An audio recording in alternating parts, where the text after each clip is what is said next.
Welcome to the PCN Capitol Preview. I'm Larry Casper. Today our topic is funding for public schools in Pennsylvania. But first, we're joined by Kristen Smith from the Center Square. Welcome to our program, Kristen. Hey, Larry, thanks for having me. The governor has a new revenue idea that involves so-called skill games. Now, they look just like slot machines. What does the governor intend to do? The governor would like to tax the revenue from skill games at a rate of 52%. This is almost in line with what Pennsylvania taxes casinos for their slot machines at 54%. He believes that doing this will generate around 360-ish million dollars. His hope is that that would go into our general fund. He would also use some of it to uh, divert to the lottery fund, which also helps support programs for seniors like property tax reductions and meal services and aid programs and other things that help them in their daily lives. Kristen, why are skill games outside Pennsylvania law at this moment? At this moment, there are several court cases that have made a distinction about skill games regarding what they are exactly. They do look a lot like slot machines or some of the video game terminals that you might see in a gas station, but they are different. They require skill in order to win. You're not just pulling a lever and hoping for the best of luck. And because of that, they haven't been grandfather's the wrong word. They haven't been brought under the law the way that other games of chance or card games or any of that sort of thing has been. Business owners want them to be regulated and taxed, even though it would cost them money. They want the legal clarity. There's a lot of public safety concerns around it. And so everyone agrees that this should be done. It's just a matter of what that tax rate's going to look like. And how did lawmakers arrive at the tax rate that is comparable to slot machines? So it seems that Josh Shapiro is more in line with what the casino industry has been asking for, is parity as far as the tax rate that exists between slot machines and for skill games. They believe that it's unconstitutional that skill games would be taxed at any different rate because they don't agree with the distinction that is currently existing. And so they've actually filed a lawsuit in the last 6 months to get that constitutional parity that they believe is missing in this situation. It appears that Josh Shapiro's proposal is in line with that, but it is starkly different from what lawmakers who support regulating skill games, what the rate they would like to see. Now let's take a look at the possible taxing of skill games from the perspective of the manufacturers of skill games. In other words, what would they figure is a fair tax rate if it does indeed happen? The tax rate that they would like to see is 16%. Obviously, that's much smaller than what the governor has proposed. Their argument for this is that the revenue from skill games is a lot more variable because they don't know it. Winning depends upon the player's skill. It doesn't depend upon chance. And so they can't guarantee the revenue that, say, a casino could through slot machines. And so they believe that this is a much more reasonable rate to have. Also, that rate would keep it reasonable for business owners to continue to offer the machines in their establishments. The types of businesses that really utilize these machines are veterans clubs like your VFWs and your American Legions. You have volunteer firefighter companies. You have other social clubs, very small private businesses that use these machines to supplement their income. It's something that really helped them during the pandemic shutdowns and ramping back up to normal business. So it's something that's become a very important part of their business, but they also understand and recognize that going without any kind of taxing and regulation structure is also a threat to the safety and to their livelihood. Kristen, expand on a point you made earlier. The governor says playing unregulated skill games takes money away from senior services. Can you expand on that? Give us an example of what he's talking about. Certainly. So our lottery fund spends a significant amount of its revenue on senior programs. I think the most obvious one would be property tax and rental rebate programs, which gives money back to seniors every year to offset the cost of property taxes and rent in their homes, especially as inflation and cost of living has continued to rise. The lottery, however, their argument is that, and Shapiro reiterated this during his budget address, Their argument is that because of skill games, money has been diverted from lottery revenue in order for people to play those skill games. And so they would like to see a portion of that revenue sent back to the lottery to make up for what they say they're being lost through skill games. Shapiro's rate of revenue that he would like diverted to the lottery would be 5% of what the state collects from skill games. And then the vast majority would go back into the general fund to help support the budget and our ongoing expenses. Now, Kristen, let's explore a point you made in your story on this subject, and that is that places with skill games sell lottery tickets too. So what's the actual impact of skill games on lottery sales in an establishment that sells both? That's an interesting question. It depends on who you ask. Those who manufacture skill games say that it's inappropriate to say that one takes away from the other. Mhm. There's also an argument that skill games and lottery customers are not the same. And so they take issue with being compared to lottery tickets, just like they take issue with being compared to slot machines. They think that they are distinctively different based on court rulings. And therefore, that argument that they should somehow be treated exactly the same as these other types of gambling falls flat for them. Now, since skill games are off the legal radar at this moment, how can we estimate a reliable number on how many machines are out there? In other words, a good estimate of potential revenue. So the skill games industry itself estimates roughly 70,000 machines out there. There could be more, there could be less. And they suggest that at that level, at a 16% tax rate, we could collect between 250 million and $300 million. Governor Shapiro, his proposal would limit the amount of machines that we could have up to 40,000. So he's talking about cutting them roughly in half if the estimated amount is 70. He thinks that the revenue will be even higher, again at that 350 to 400 million.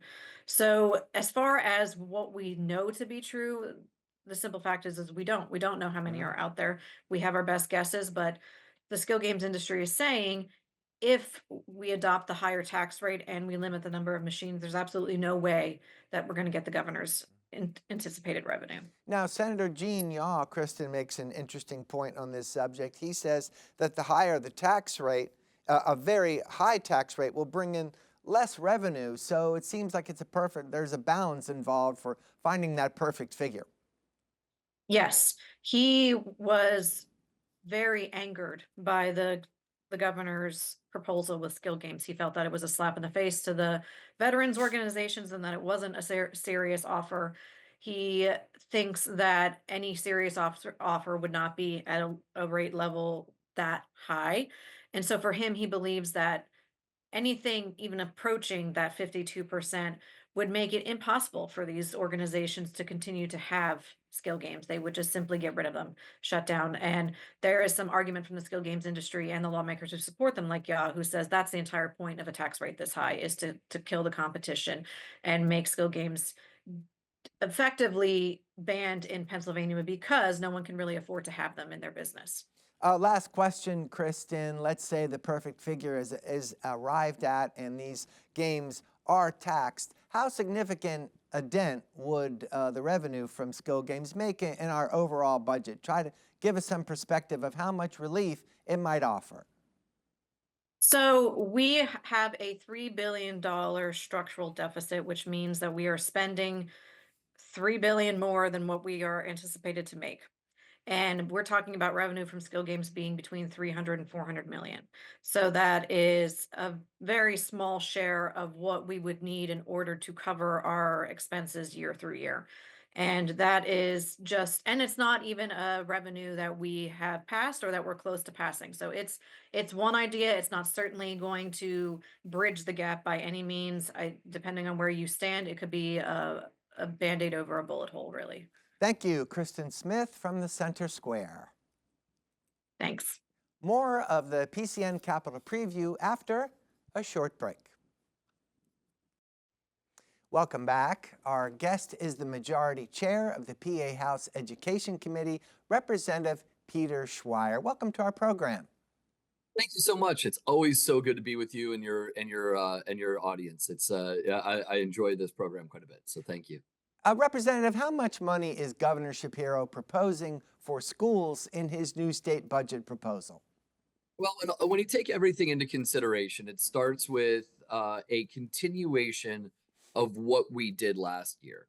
Just as a little background for your viewers and our audience today, last year we, in a bipartisan way, came together and acknowledged in the budget that we have a $4.5 billion deficit for our most at risk school districts and those school districts that are at risk of being at risk. And those are districts that are growing, whose populations are changing rapidly. And they're getting more students with special needs, more English language learners, more students with poverty. And when we looked at that deficit, when you take it, when you add up all of the school districts that have a funding deficit, we came to the conclusion that we have about a $4.5 billion shortfall. Mhm. That $4.5 billion shortfall was not something that we responsibly could fill in one year. And frankly, there were very real questions on even if we had pennies from heaven and were able to put all those dollars in one year, that school districts would be able to adapt and use all those dollars in an efficient manner that would improve student outcomes. So we decided to take that $4.5 billion and divide it up equally over 9-year increments.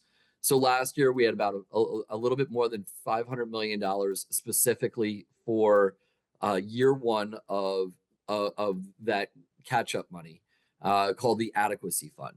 Mhm. So in this year's budget, Governor Shapiro asked for another year two of that, so a little bit more than $500 million for those roughly 350 school districts that are at risk or at risk of being at risk. And so it's year two of a bipartisan deal that we crafted last year to be able to move forward. In addition to that, he's asked for $75 million of additional funding that would be applied to all school districts to help them keep up with ongoing costs, and another 30 or $40 million of additional money for special education needs. Now, in addition to those dollars that Governor Shapiro has asked for, he asked for another $125 million of school construction money. $25 million of it would be for our very successful Solar for Schools program, and the other $100 million would be for general construction and renovation needs. And there's a lot of other random pots of money that Governor Shapiro has advocated for in his budget, including a continuation of our very, very popular student teacher stipend program, additional money for our boost program, and additional dollars in there for our Grow Your Own program, which helps school districts find young people that already work in the district, maybe they're paraprofessionals, and want to move on to a job in education. So taken in total, it's somewhere between $800 and $900 million of additional money for education in Pennsylvania.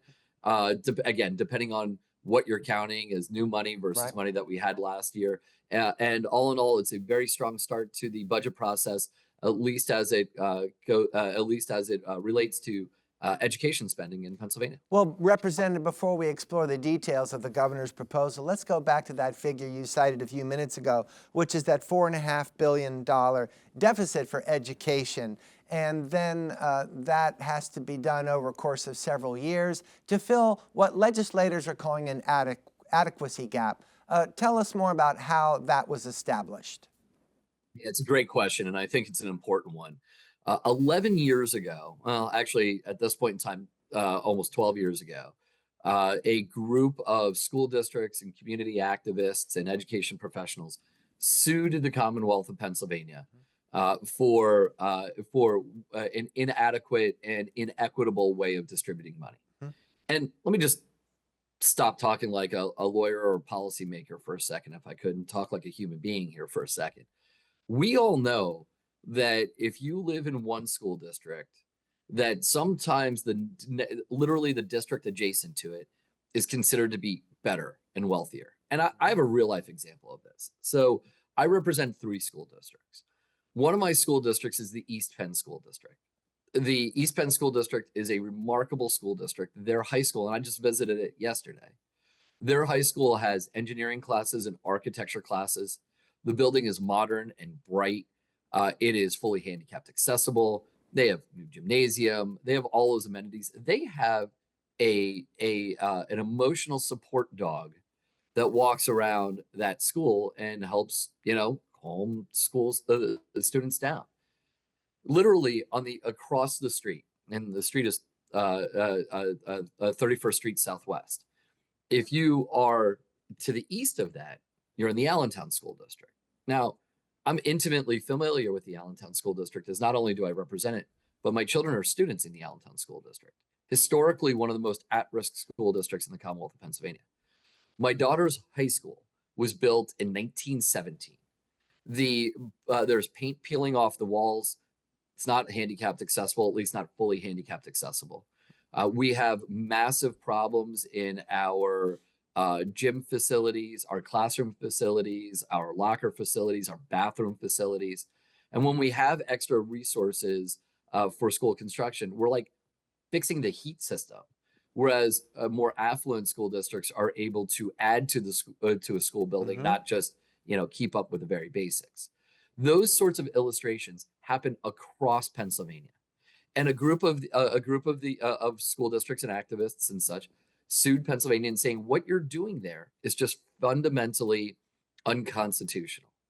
And a Republican judge just 2 years ago, in 2023, a Republican judge, Judge Cohn Jubileer, in a over 700-page opinion, concurred with the litigants, concurred with those suing the state, that the way that we're funding our schools is unconstitutional. So that kicked off a scramble for us in the legislature, and along with the administration, Governor Shapiro and his Department of Education, Department of Budget, et cetera, came together, and we had a series of 15 hearings across Pennsylvania that I was at, I think all but one of them. And we toured the state. We were in Philadelphia, we were in Pittsburgh, we were in Allentown. We were also in rural Fayette County and rural Bedford County and suburban York County and suburban Harrisburg. We traveled the state. We also took surveys of our superintendents. We heard from over 150 school districts that gave us feedback on things that they'd see and things that they needed. And what we ultimately came up with was a plan and a formula that that decided that we're $4.5 billion behind. That wasn't an arbitrary number. We didn't just pull that out of thin air.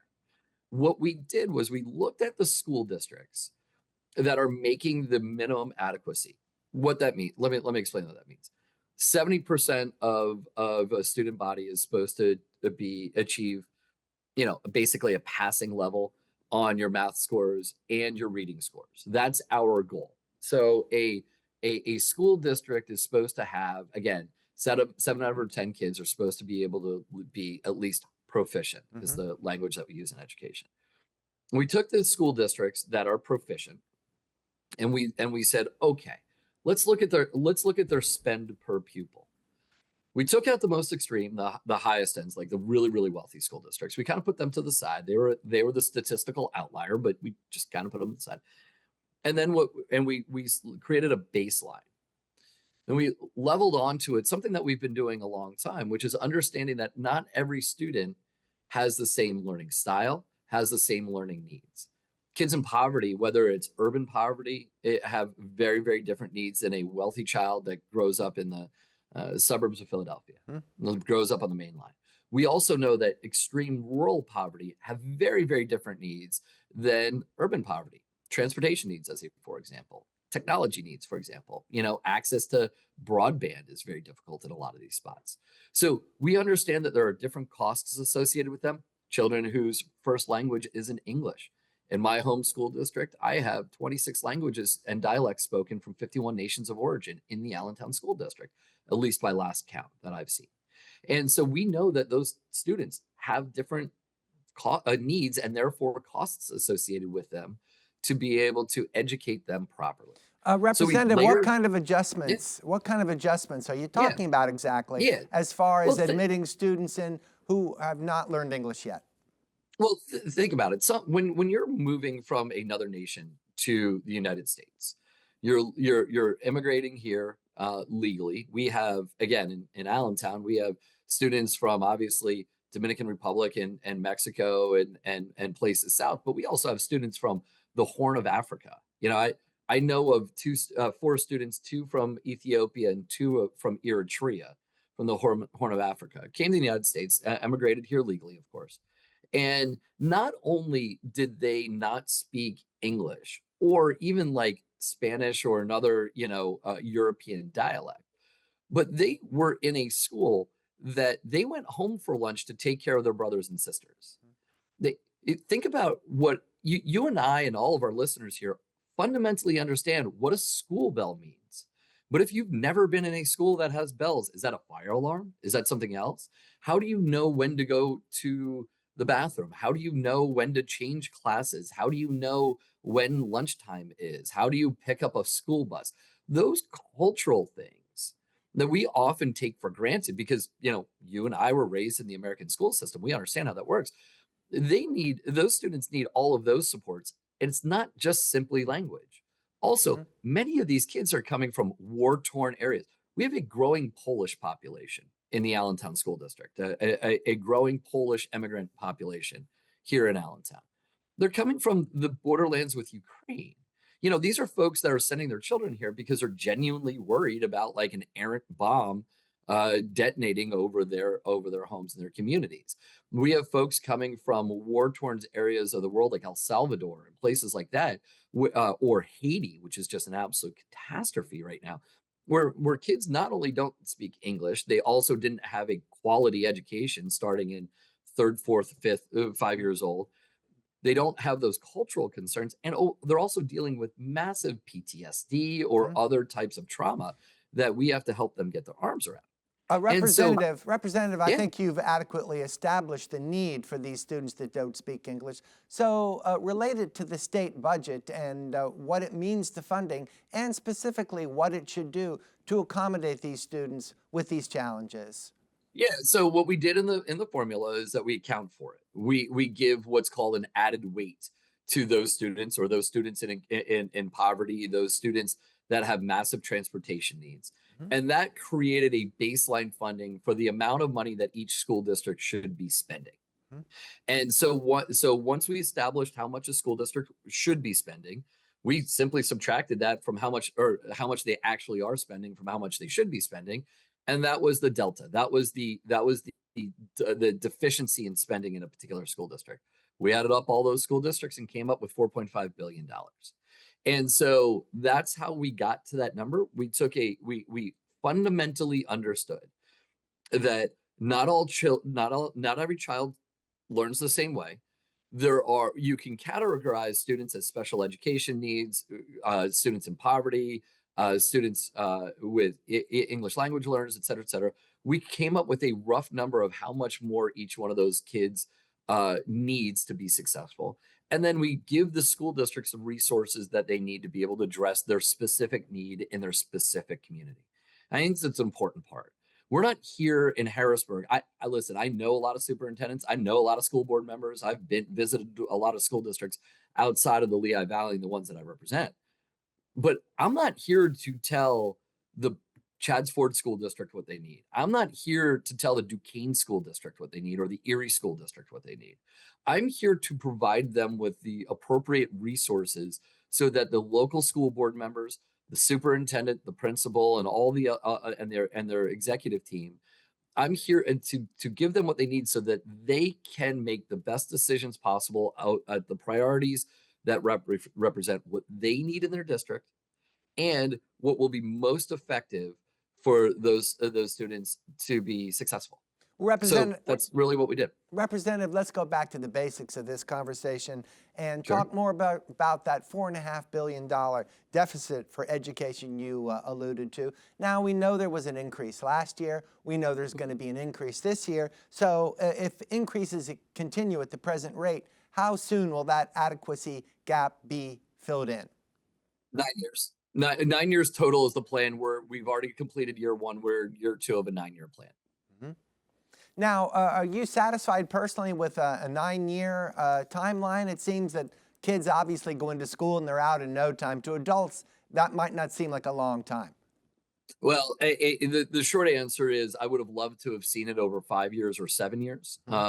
But we live I don't represent Massachusetts. I don't represent California. I don't represent one of the more progressive liberal states in the United States, nor do I represent a state like Alabama. Our state is the proverbial purple state in the entire United States. We have a one-seat majority. Democrats have a one-seat majority in the state house. The Senate Republicans have been in control of that chamber for decades, and we have a Democratic governor. And so, because we have that divided legislature, we have to come up with plans that everybody are ultimately comfortable with, or else we're never going to pass a budget. And so, given the will of the people sent us divided government in Pennsylvania, given that this is what folks wanted, this is the best that we realistically can do, and ultimately, it's really good.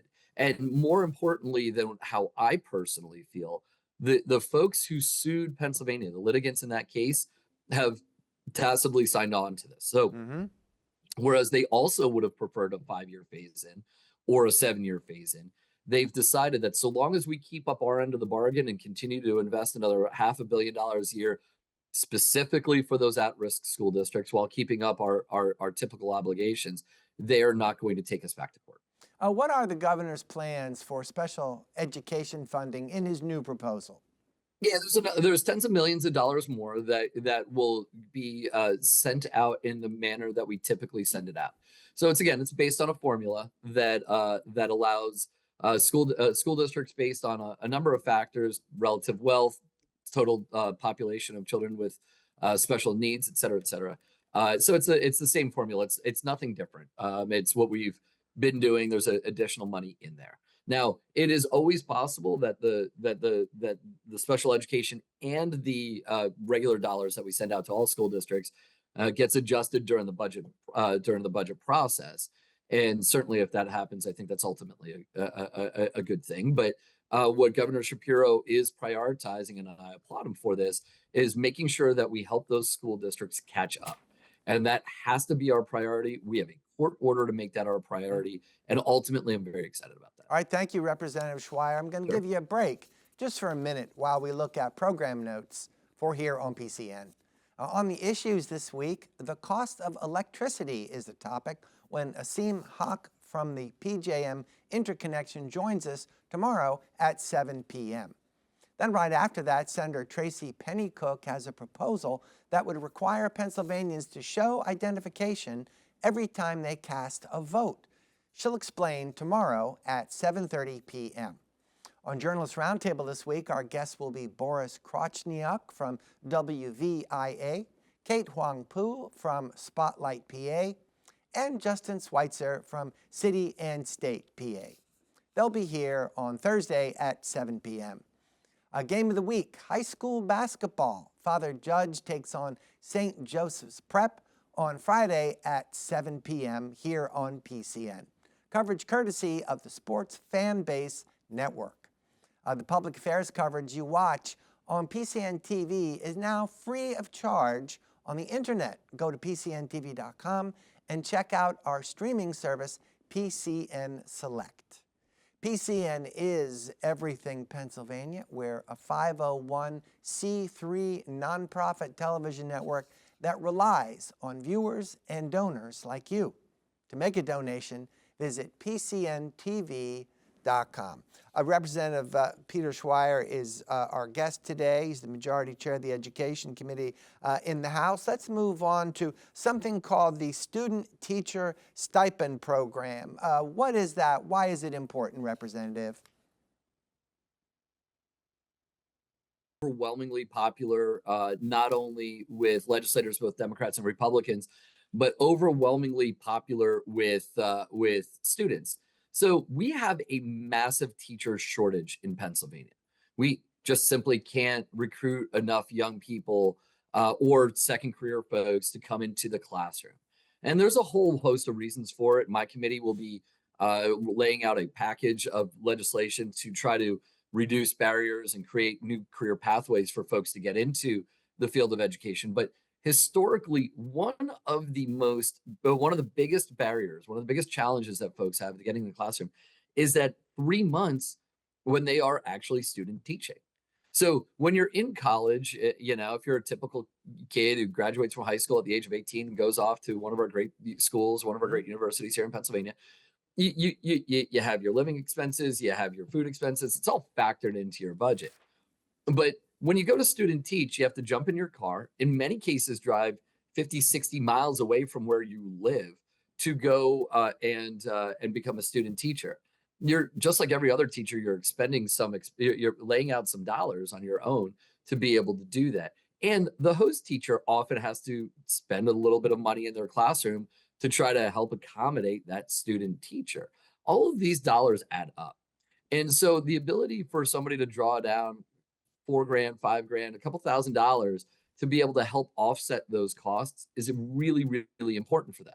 Think about it. You have a part-time job as a college student, as I did.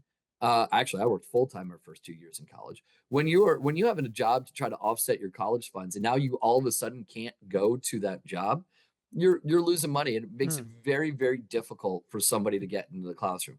So we have thousands of students across Pennsylvania that have taken advantage of this program. They are drawing down dollars through FIA. FIA is the organization that handles it, and it's helping them offset those costs so they can get into a classroom. So how would It's- you Go ahead. measure success of that program right now, if you can tell us objectively? Well, the easiest measure of success for that program is, and the popularity of that program, is that within an hour it was fully subscribed. So we have such a pent up demand for this, for those young people that are studying to be educators, or again, second career folks. I have a teacher in Allentown who was a journalist beforehand, wanted to teach elementary school, and so she had to, she was able to take night classes to get most of her certifications, but during student teaching time, she had to, quit her job and go do that, and so that helped her offset those costs. She has a young family at home, and so the easiest way to measure success from that is just seeing how many people are interested in it. And what we know is that we probably need to dramatically increase the funding for that so that everybody who wants it is able to get it. I don't know that we're going to quite get there this year, but my hope is that we increase the dollar figures for it. How has the governor's budget proposal for education helped set the agenda for your committee? Well, in addition to sort of laying out all the work on supporting all of our 500 public schools, making sure that we are working to get more teachers in the classroom, addressing facility concerns, or at least starting to really get our arms around the massive facility issues that we have in Pennsylvania. Outside of those things, which we all sort of touched on all of them today, he also laid out an ambitious goal to try to contain the cost of cyber charter schools in Pennsylvania, and that is a huge improve. His policy that he suggested in his budget, if enacted, would be a hugely important thing for our traditional public schools. And that's including a flat tuition figure, right, Yep. Representative? Absolutely. And tell us Yep, more yep. about that and how it was established. Yeah, so last year we started getting our arms around some of those cyber costs by looking at the way that we pay for special education in cyber schools. But what I know is that if you have a cyber school and your overhead cost is one teacher for 30 or 40 or 50 students and a couple laptops for kids, that is a significantly lower cost to educate those students than it is for a traditional school district or a bricks and mortar charter school who have significantly higher overhead costs. Kids in cyber schools don't typically participate in theater or any of the extracurricular activities. They also don't need a building with heat. They wherever they live at home, it's all paid for by mom and dad. It's not paid for by the school. So we know that the cost of educating a child in cyber is significantly less than it is in a traditional bricks and mortar school. And so we just hope that Governor Shapiro talked about in his budget proposal, and what I will say is that I hope that we're able to get to the point that the funding matches the actual cost of educating kids there. And so the $8,000 number that Governor Shapiro talks about in his budget, which would be a tuition cap, would first and foremost save almost $400 million, $378 million of costs that every one of our school districts pays, that every one of our property taxpayers pays. It would save $378 million. That's first and foremost. Second of all, that $8,000 number, again, didn't come out of thin air. This is an established number that started, frankly, under Governor Wolf, when he was the first governor to take the, frankly, courageous step to try to take on the cyber school lobby, which is pretty extensive in Harrisburg, and try to make sure that we're getting our arms around those costs. So that's a number that's been kicked around Harrisburg for a while. I will say very candidly, certainly open to dialogue and conversation about an appropriate tuition rate should be. We're not here to hurt any student. I mean, that's the last thing any of us want in education, is to hurt a kid. But we just want to make sure we're actually getting what we're paying for in Pennsylvania. Now, And I applaud Governor Shapiro's leadership on it. you referred to this $8,000 tuition figure as a cap. Does that mean it's a limit? And does that mean that some schools may charge less than $8,000? Yeah, but that'll never happen. So Just being realistic, right? Yeah, that just would never happen. Yeah, that would be a tuition rate for non-special education students. Certainly, students that are special education and have special needs we are not only mandated by law but also morally responsible to fund those kids, and that $8,000 limit would only apply to non-special education students.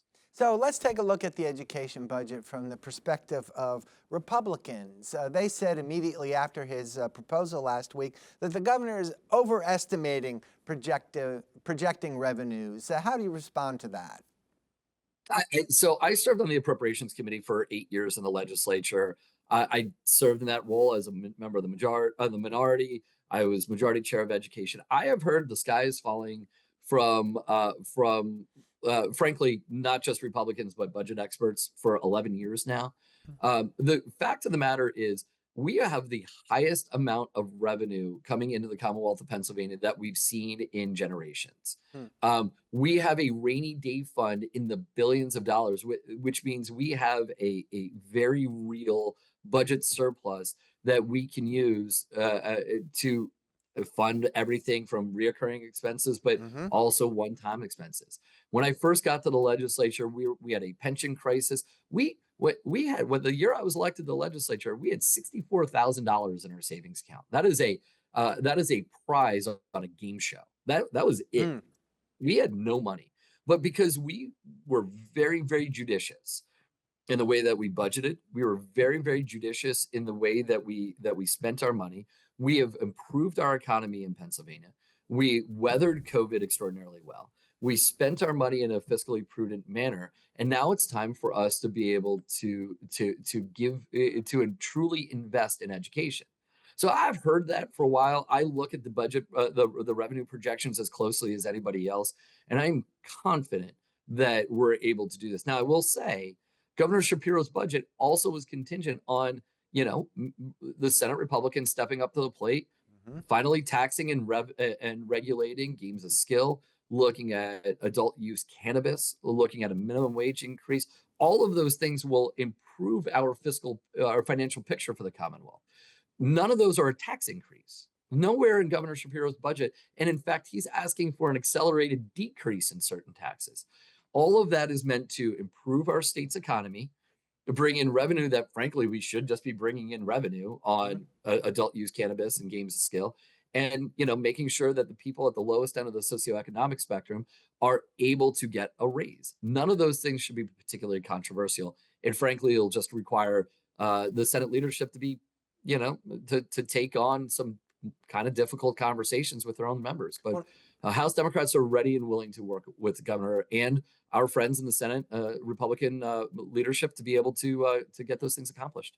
Well, now that you mentioned the prospect of legalizing recreational marijuana and or taxing skill games, that brings me to the Republicans' next objection to the budget proposal. And they're saying the governor is simply counting on revenue sources that aren't legal yet. What do you think of that? I mean, isn't that what a budget is a conversation about? It's not just about your spending priorities. It's also about your overall policy goals. We should all be really sick and tired of walking into your neighborhood tavern or a Sheets down on the highway, seeing games of skill, people playing ostensibly slot machines, and none of that money being collected by the state.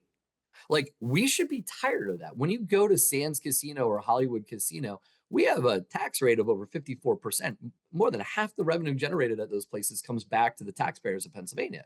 But when you go into Sheets or you go into, your local tavern or what have you, and you see folks sitting there playing those games, Mhm. not a nickel of that comes back to us. That should offend every Pennsylvanian across the state. Absolutely, it's so the budget address is always more than just how are we spending taxpayer dollars, how are we allocating our funds, how are we investing in our future. It's also always a conversation about policy goals and policy initiatives and what we could do if we did some other things. And what we know is we could fund mass transit if we legalize table games. We can, or I'm sorry, if we tax and regulate games of skill. Right. We know that we can do more in supporting our veterans and senior citizens and all those things if we legalize cannabis, adult use cannabis. And so, what Governor Shapiro is doing is laying out a choice for the legislature to say, if you want to do these things, this is what we're going to have to do to get there. Well, consider this, Representative. Your colleague, Representative Jesse Topper, said about the governor's education budget proposal, he says school choice, meaning private school vouchers, has to be on the table at this point. How do you feel about reigniting that debate?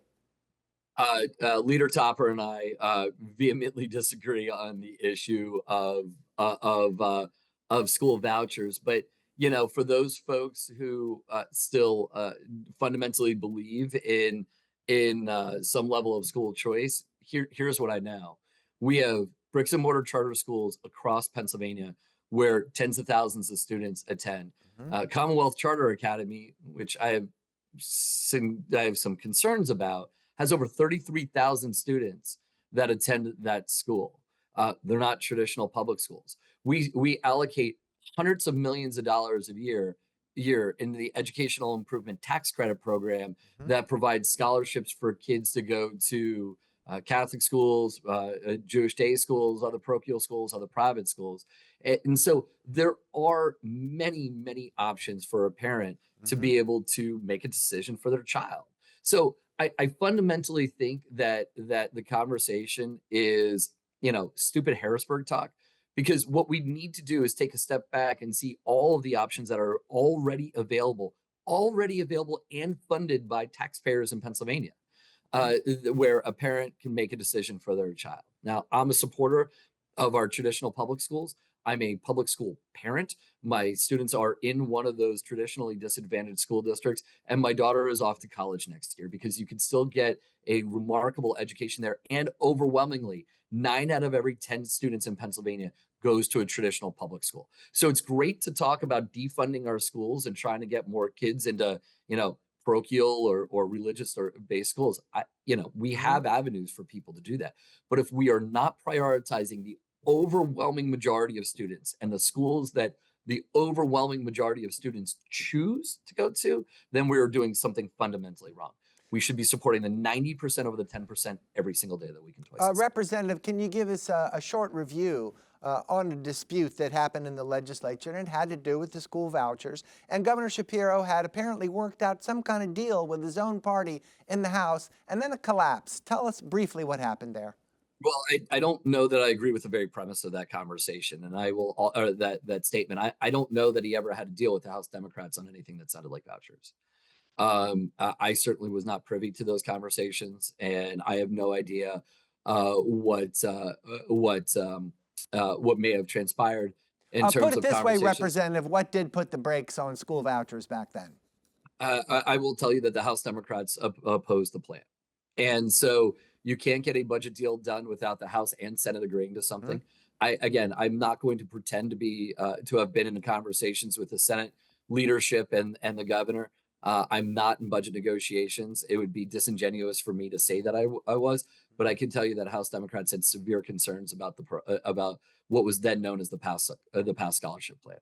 So let's talk some more about teacher recruitment. We talked about the stipend program earlier, and the PA Literacy Coalition is calling for $100 million for teaching reading. Now, we know literacy is important, that everything in your life is better if you're literate, and what kind of budget ambition is out there that might address this?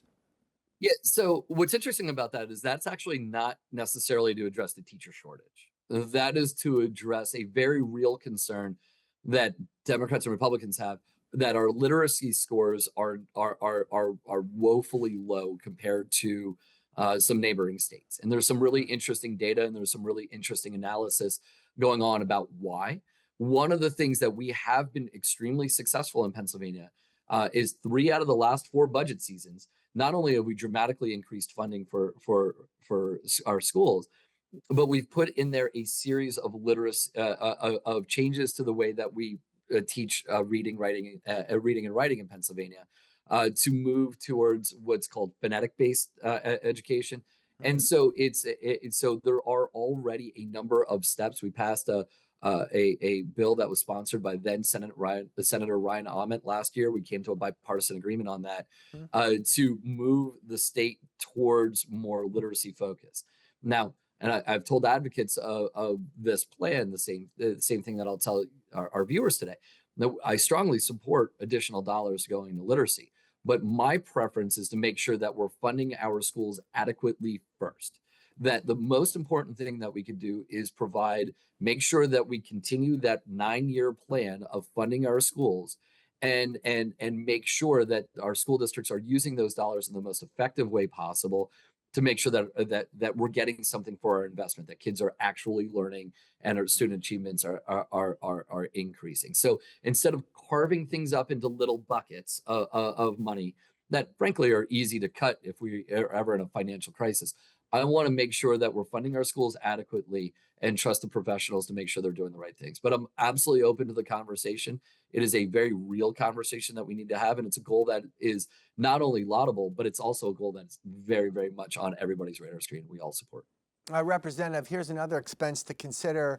What's left of the responsibility to pay off teacher pensions at this point?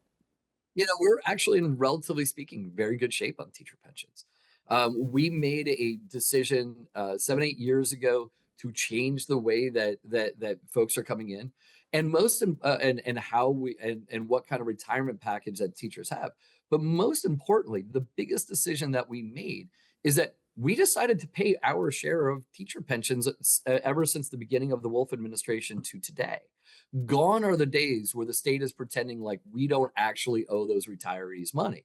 So long as we continue to fund our appropriate share of those retirement costs, we're going to be just fine.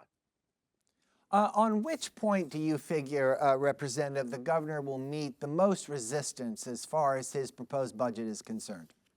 Somehow, some way, my crystal ball cracked a long time ago. Oh, please restore that crystal ball have, just for a minute. Give us your best guess. Who knows? I mean, I'll say history has shown that the majority party in the Senate is reticent to consider a minimum wage increase. I don't understand it. It is one of the most baffling things I've ever seen. So I imagine that'll be a more difficult conversation. I genuinely hope that they start prioritizing the needs of those, again, who are at the lowest end of the wage scale.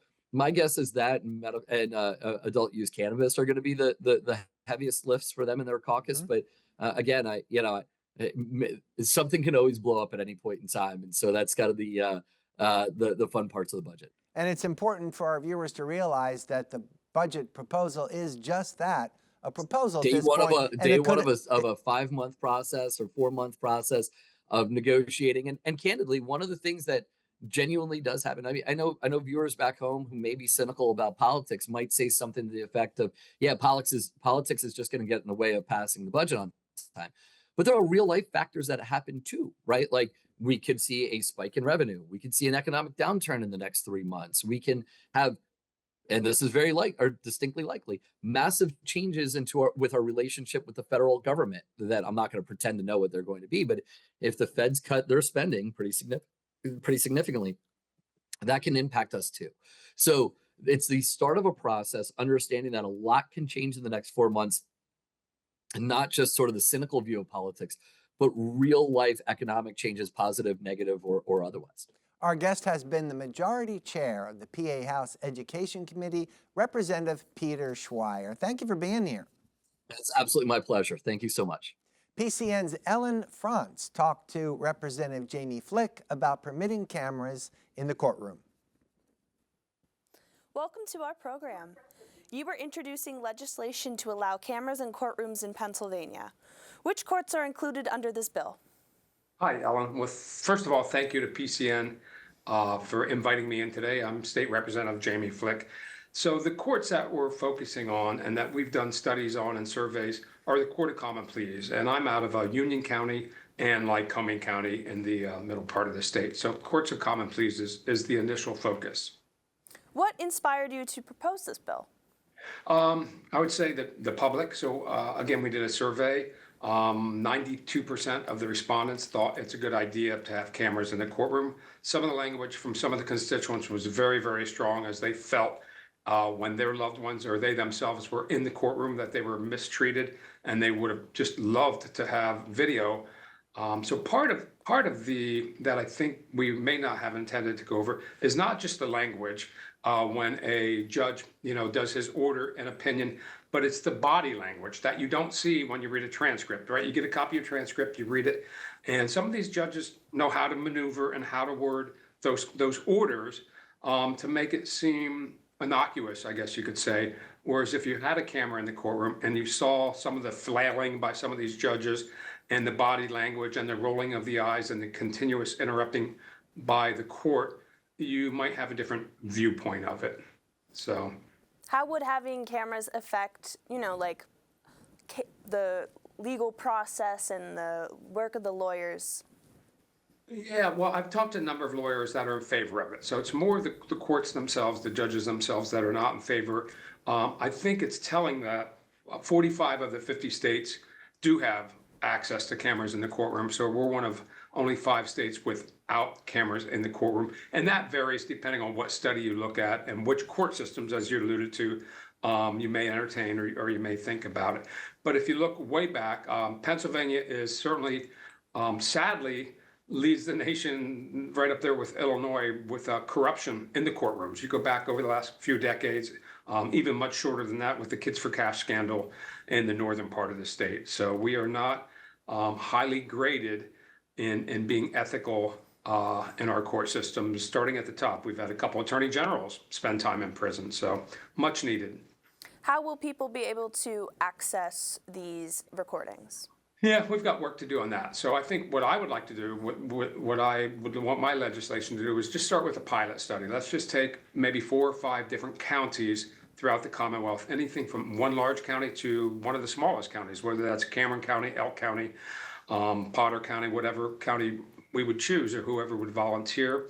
And it would be accessed through a link. Obviously, the public is welcome to go to all of these in person, but people just can't now. They just don't have the time or the resources to do it. So there would be links to websites on my site and other state sites. There are some cases that impact children and where children are involved. How can you assure that not only that too much information is not given away in the courtroom on camera, but that these children's identities and their information is kept safe? Fantastic question. Absolutely. So the legislation certainly would block any children under the age of 18 or incest or rape or whatever it be. So there would be some guardrails in place that would not have video or audio or anything whatsoever. We want to protect the kids. We want to protect the victims.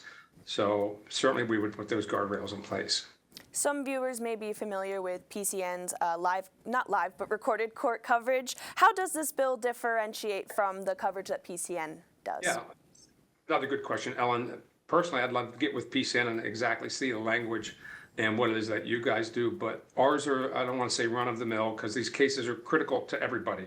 Might not be critical to the public or to the court reporter or to the judge. But Ellen, if it's your day in court, you deserve your day in court. And again, if you've got a judge that is mistreating you, and that can only be detected by seeing the video, right, by having a camera in the courtroom, then we want to protect your rights, and we want your 14th Amendment rights, and we want you to have due process. And part of that due process is having a fair and unbiased judge in that. So once again, body language, rolling of the eyes, flailing, are things that don't appear in the transcript, as I alluded to before. So, Where is this bill in the legislative process currently?